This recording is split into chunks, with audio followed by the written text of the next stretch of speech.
Hi everyone, welcome back to another video from Apps Academy. In this video, I'm going to show you how to change your phone number on eBay. If you need to update your phone number on eBay, then first of all, open up the eBay application on your device and log into your account. Once logged in, tap on the My eBay button at the bottom. Now, scroll all the way down and click on the Settings button. Inside Settings, click on Personal Information. Now, select Phone Number. Click on your phone number once again. Now enter a new phone number you'd like to add. Finally, click Save. You'll now need to verify your new phone number.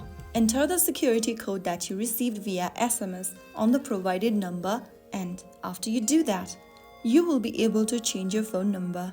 So that's how you easily update your phone number on eBay. If you found the video helpful, don't forget to like, share and subscribe to our channel for more eBay tutorials. I'll see you in the next video. Stay tuned till then.